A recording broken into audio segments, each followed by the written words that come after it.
Good morning बच्चों। बेटा जैसे आप लोग जानते हो कि हम लोग क्या पढ़ रहे थे, हम लोग पढ़ रहे थे कल से पिछले वीडियो में हम लोगों ने पढ़ा यूनिफिकेशन ऑफ इटली। थोड़ा सा इसे रिकैप कर लेते हैं, फिर इंग्लैंड के बारे में पढ़ेंगे हम लोग। यूनिफिकेशन ऑफ इटली के बारे में हम लोगों ने पिछले वीडियो में पढ़ा। तो यूनिफिकेशन ऑफ इटली के बारे में मैंने बताया था कि आपने इस रूप में आने के पहले Italy was divided in 7 part in 7 groups. Italy was divided in 7 groups और उन 7 ग्रुप्स के बारे में मैंने बताया था कि Sardinia, predominant, Lombardy, Venetia, Sicily, Naples, Parma, Rome and Modena, Tuscany. ये कुछ ज्यादा ही नाम गिना दे रहा हूँ, लेकिन बेटा कुछ कॉमन नेम है, मैं बता दे रहा हूँ कि कॉमन नेम कौन कौन से है। तो मैंने बताया था कि सार्डिनिया, प्रेडोमिनेंट, लुम्बार्डी, वेनेटिया, परमा, लुम्बार्डी, वेनेटिया, परमा, रोम, सार्डिनिया पाइडोमिनेंट। बेटे सार्डिनिया पाइडोमिनेंट को थोड़ा सा याद रखना कि स्पेलिंग में थोड़ा सा वो हो सकता है, तो आप लोग इसकी स्पेलिंग याद कर लो। तो सार्डिनिया SARDINIA, सार्डिनिया PIAMOUNT,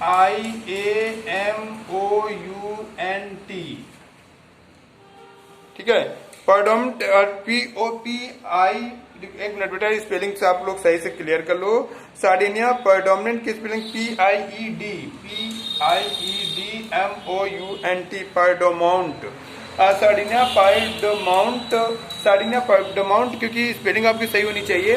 तो मैंने बताया था कि जो इटली था, Italy was divided in 7 part, और ये 7 पार्ट को हम लोग बेटे क्या कहते थे, इन्हीं 7 पार्टों को ज्वाइन करके एक कंट्री के रूप में बनाने, एक नेशन स्टेट के रूप में कन्वर्ट करने के प्रोसेस को हम लोग बेटे क्या कहते हैं, यूनिफिकेशन ऑफ इटली। तो इटली का पहला पार्ट जो था वो सार्डिनिया पाइडोमाउंट था। सार्डिनिया पाइडोमाउंट के बारे में मैंने बताया था कि सार्डिनिया पाइडोमाउंट एक ऐसा एरिया था, एक ऐसा रीजन था, एक ऐसा स्टेट था which was ruled by the local people of the Italy. बाकी जो बेटा था लुम्बार्डी एंड वेनेटिया। तो लुम्बार्डी एंड वेनेटिया के बारे में मैंने आप लोगों को एक्सप्लेन किया था when it was at the time of the Vienna treaty 1805 में। मैंने याद करो, मैंने आप लोगों को इंडिकेट किया था कि at the time in the Vienna treaty Lombardy and Venetia were given to the Austria Habsburg empire, जो जिनका यहाँ पर मीटिंग हो रही थी, तो ऑस्ट्रिया को दिया गया था लुम्बार्डी एंड वेनेटिया।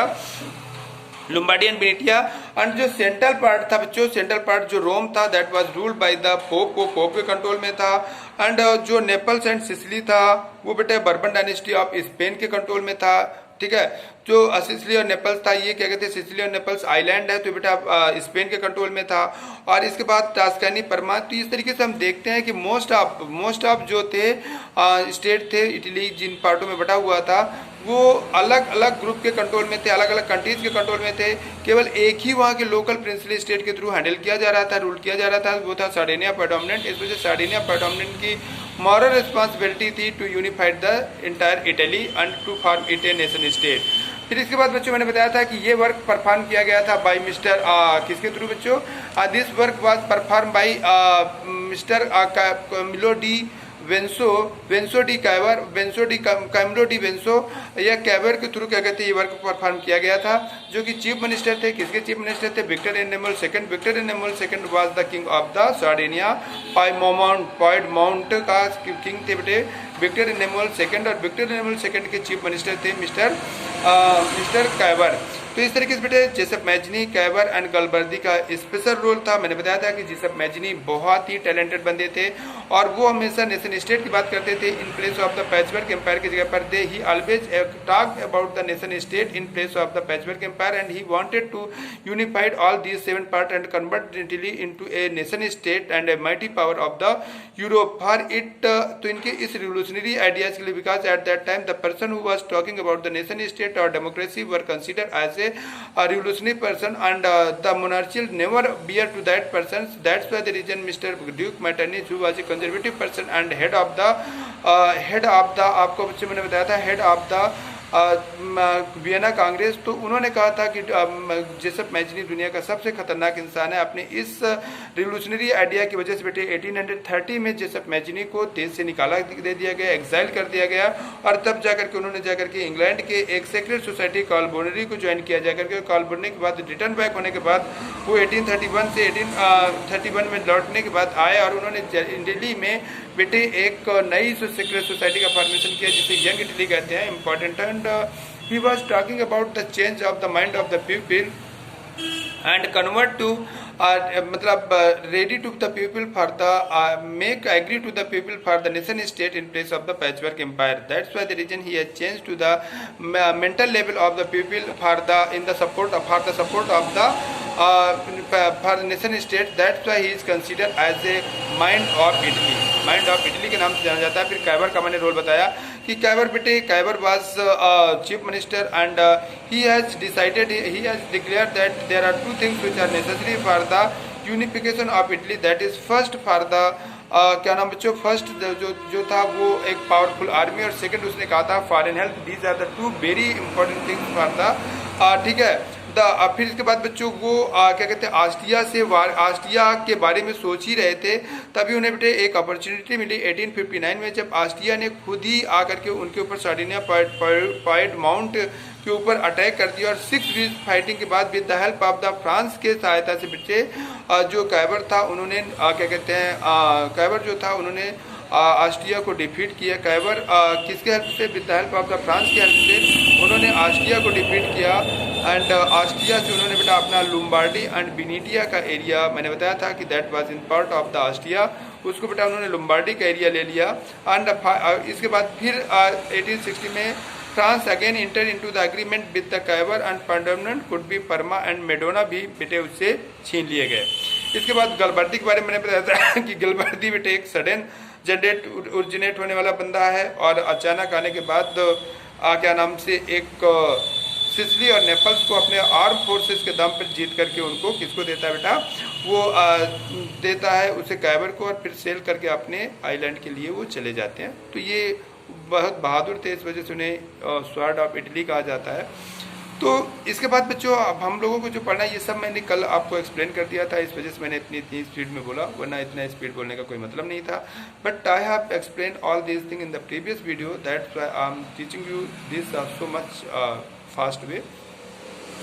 थोड़ा सा आज हम लोग डिस्कस करेंगे बच्चों ब्रिटेन के बारे में, फिर ब्रिटेन का हम लोगों का जो कल कंप्लीट होगा। ब्रिटेन के बाद फिर बच्चों हम लोग visualisation of the nation state, और विजुअलाइजेशन ऑफ नेशन स्टेट के बाद फिर हम लोग बेटा बाल्कन में, बाल्कन के बाद जो हम लोगों का पिछले पार्ट पढ़े हुए हैं वो सारी चीजें पढ़ेंगे। लगभग 10 वीडियो 15 वीडियो और आएंगे हमारे इस चैप्टर से रिलेटेड, लगभग 8-10 वीडियो आ चुके हैं। इसके बाद 10 वीडियोज और, तो लगभग 20-22-25 वीडियो में हमारा ये चैप्टर बहुत अच्छे से कंप्लीट होगा। तो बच्चों अब हम बातें करेंगे unification of great Britain, Britain becomes a nation state. Britain के बारे में पढ़ेंगे, ब्रिटेन के बारे में पढ़ेंगे। Britain becomes a nation state, becomes a nation state, A nation state. तो बेटा ब्रिटेन के बारे में आप लोग जानते हैं कि ब्रिटेन दुनिया का सबसे पहला डेमोक्रेटिक कंट्री था और दुनिया की सबसे पहली जो रिवॉल्ट हुई 1688 में वो ब्रिटेन में ही होती है। 1688 की जो रिवॉल्ट थी, दुनिया की पहली रिवॉल्यूशन, पहली रिवॉल्ट जो इसे मॉडर्न रिवॉल्ट कह सकते हैं, ये बेटे सबसे पहले ब्रिटेन में हुई। और ब्रिटेन में ये रिवॉल्ट होने के बाद फिर बच्चों हम लोग आगे बढ़ते हैं कि ब्रिटेन में 1688 में रिवॉल्ट होने के बाद ब्रिटेन को अगर जो बेटा यूके हम कहें कि फॉर्मेशन ऑफ यूके, तो इसमें मैं आपको बता दूं कि combination of 3 state, combination of 3 state, एक था आपका स्कॉटलैंड, इंग्लैंड, स्कॉटलैंड और आयरलैंड, इनको ज्वाइन होकर के एक कंट्री बन जाने के प्रोसेस को हम लोग बेटा कहते हैं यूनिफिकेशन ऑफ ग्रेट ब्रिटेन या Britain becomes a nation state. तो मैं आप लोगों को समझा रहा था कि बेटा ब्रिटेन का पहला रिवॉल्ट, ब्रिटेन में जो रिवॉल्ट हुआ 1688 में हुआ और इसे बेटा ब्लडलेस रिवॉल्ट कहा जाता है। 1688 का रिवॉल्ट जो इंग्लैंड का रिवॉल्ट था that is known as a bloodless revolt. Bloodless revolt बेटा इसे इसी वजह से कहते हैं क्योंकि इसमें किसी भी बंदे का कोई ब्लड नहीं बहा। बहुत पीसफुल तरीके से जब वहाँ के लोगों ने कहा कि राजा के हाथ से पावर आप इलेक्टेड बॉडी के पास में आनी चाहिए, तो किंग भी बहुत इजीली एग्री हो गए बेटा, और उन्होंने कहा कि ठीक है आप हमें नाम के लिए राजा बना रहने दीजिएगा, बाकी रियल पावर आप अपने पास ले लीजिएगा। तो आज भी बेटे ब्रिटेन एक कॉन्स्टिट्यूशनल मोनार्च है। कॉन्स्टिट्यूशनल मोनार्च का मतलब होता है लिमिटेड मोनार्ची, आज भी है। आज भी ब्रिटेन बेटे रिपब्लिक कंट्री नहीं है, जबकि दुनिया का पहला डेमोक्रेटिक कंट्री ब्रिटेन है। मैं आपको क्लियर कर दे रहा हूँ, इंग्लैंड दुनिया का पहला डेमोक्रेटिक कंट्री है, लेकिन बेटे इंग्लैंड रिपब्लिक कंट्री आज भी नहीं है। रिपब्लिक कंट्री उस कंट्री को कहा जाता है जहाँ का जो हेड होता है जो कॉन्स्टिट्यूशनल हेड होता है he is elected not appointed. लेकिन आज भी बेटे इंग्लैंड का कॉन्स्टिट्यूशनल हेड वहाँ का राजा होता है और ठीक है, सारे काम किंग के नाम पे किए जाते हैं। इस वजह से किंग होने की वजह से वो कंट्री रिपब्लिक कंट्री आज भी कंसीडर नहीं किया जाता। आज भी इंग्लैंड को बेटा हम लोग एक रिपब्लिक कंट्री न कह करके एक मोनार्चियल कंट्री कहते हैं। और कॉन्स्टिट्यूशनल मोनार्ची होती है वहाँ पर, वहाँ कॉन्स्टिट्यूशनल मोनार्ची मतलब है किंग तो है लेकिन ही is only for the name, real power is present in the hands of the elected body. तो ऐसे कंट्री को जहाँ पर राजा हो लेकिन वो केवल नाम का हो, ऐसे कंट्री को बेटा हम लोग कॉन्स्टिट्यूशनल मोनार्च कंट्री कहते हैं। That country is consider as a constitutional monarch where the king is present but that is he is only for the name, real power is present in the hands of the parliament या elected body, तो उसे constitutional monarch कहते हैं। तो आज भी England में राजा रानी है। प्रेजेंट टाइम पे महारानी एलिजाबेथ सेकंड वहाँ की हेड है। अब इसके बाद बेटा बनना था प्रिंस चार्ल्स को, लेकिन प्रिंस चार्ल्स को महारानी एलिजाबेथ ने डिक्लेयर कर दिया कि प्रिंस चार्ल्स राजा नहीं बनेंगे बल्कि प्रिंस चार्ल्स के लड़के प्रिंस विलियम को किंग बनाया जाएगा। और प्रिंस चार्ल्स के 2 लड़के हैं, एक का नाम प्रिंस विलियम्स है, एक का नाम प्रिंस हैरी है। खैर इसकी बायोग्राफी हम किसी दिन पढ़ाएंगे, फुर्सत रहेंगे तो पूरी तुम्हें इंग्लैंड की कहानी बताएंगे। लेकिन आज हमें पढ़ना है कि इंग्लैंड एक नेशन स्टेट बना और इसमें सबसे पहले हमें पढ़ना है कि 1688 में यहाँ का पहला रिवॉल्ट होता है और 1689 में बेटे पावर को पावर को राजा के हाथ से हटाकर टर्मिनेट नहीं ट्रांसफर कर दी जाती है। राजा आज भी वहाँ पर होते हैं लेकिन वो ओनली फॉर द नेम के लिए होते हैं। The agreement become the necessary for the implementation of new term. और ये एग्रीमेंट बना कि अगर कोई भी कानून लगाने हैं तो राजा को पार्लियामेंट की हेल्प लेनी है। आज भी बेटे दुनिया की सबसे पावरफुल पार्लियामेंट इंग्लैंड की पार्लियामेंट को माना जाता है। ठीक है, फ्रीडम ऑफ द स्टैंडिंग और आर्मी यूज करने के पहले राजा पहले पार्लियामेंट से परमिशन लेगा। इस तरीके से काफ़ी कुछ चेंज किया गया और पावर को ट्रांसफर किया गया टू द पार्लियामेंट। आज भी मैं बता दूँ बेटा पार्लियामेंट्री कंट्री इंग्लैंड को माना जाता है और इंग्लैंड दुनिया में सबसे पावरफुल पार्लियामेंट एक केस कंट्री के रूप में बेटे पार्लियामेंट ऑफ इंग्लैंड है। पार्लियामेंट ऑफ इंग्लैंड के ऊपर कोई रिस्ट्रिक्शन नहीं है। जैसे इंडिया की पार्लियामेंट के ऊपर हाई कोर्ट का सुप्रीम कोर्ट का मतलब इंटरफियर है और अमेरिका की पार्लियामेंट में तो सुप्रीम कोर्ट का पूरी तरीके से इंटरफियर है, काफ़ी इंटरफियर है। लेकिन बेटे इंग्लैंड के केस में there is no interfere of the parliament of the judiciary. Parliament वहाँ के पार्लियामेंट के बारे में कहा जाता है कि इंग्लैंड की जो पार्लियामेंट है वो इतनी ज़्यादा पावरफुल है कि वो सारे काम करती है। इंग्लैंड के पार्लियामेंट के बारे में अगर 60 से हम समझने की कोशिश करें तो हम कह सकते हैं कि इंग्लैंड के पार्लियामेंट के पास वो सारे पावर हैं जो भगवान के छोड़ करके होते हैं, जो यानी मैनुअल जो हो सकते हैं वो सारे पावर इंग्लैंड की पार्लियामेंट कर सकती है, उनमें कोई रिस्ट्रिक्शन नहीं है। कहा जाता है कि ऑल दोज